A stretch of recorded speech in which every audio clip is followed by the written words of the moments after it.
দিল্লি যখন এখন ফ্যাসিবাদের কেন্দ্রীয় কার্যালয়ে পরিণত হয়েছে, এমন মন্তব্য করেছেন বিএনপির নেতা রুহুল কবির রিজভী। দলটির আরেক নেতা শাহ মোফাজ্জল হোসেন কায়কোবাদ বলেছেন, ডক্টর মোহাম্মদ ইউনূসের শপথ নেয়ার আগেই জুলাইয়ের ঘোষণাপত্র দেওয়া উচিত ছিল। এটা এখন ভিত্তিহীন। রাজধানীতে আলাদা অনুষ্ঠানে এসব কথা বলেন তারা।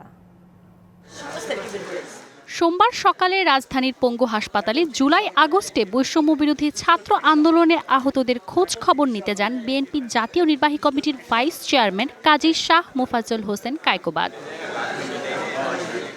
পরে সাংবাদিকদের কাছে জানান, ডক্টর মোহাম্মদ ইউনূসের শপথ নেয়ার আগে জুলাইয়ের ঘোষণাপত্র দেয়া উচিত ছিল, এখন তা ভিত্তিহীন। দলীয় মতামতের সাথে আমি সম্পূর্ণ একমত, তবে এটা প্রথমেই করা উচিত ছিল শপথ নেওয়ার আগেই। সানবিট সব দিবে সামাল। সানবিট ম্যাজিক প্রেস ডিশওয়াশিং এর মাথা ঘোরানো সলিউশন। উপদেষ্টা পরিষদ শপথ নেওয়ার আগে যদি এটা করতো, তাহলে এই সমস্যাগুলি হতো না। এদিকে ঢাকা বিশ্ববিদ্যালয় জিয়াউর রহমান ফাউন্ডেশন আয়োজিত নিম গাছের চারা রোপণ অনুষ্ঠানের উদ্বোধনী অনুষ্ঠানে যোগ দিয়ে শেখ হাসিনাকে ঠাঁই দেয়া ভারতের সমালোচনা করেন আরেক বিএনপি নেতা রুহুল কবির রিজভী। সমস্ত আলোচনা সমালোচনা পরস্পর থাকলেও একটা ন্যূনতম ঐক্য থাকতে হবে।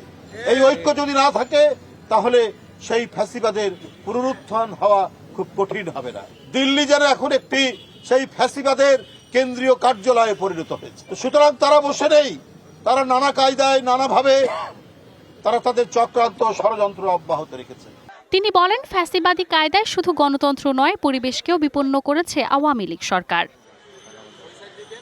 Manjuma Afroz Nilima, DBC news, Dhaka.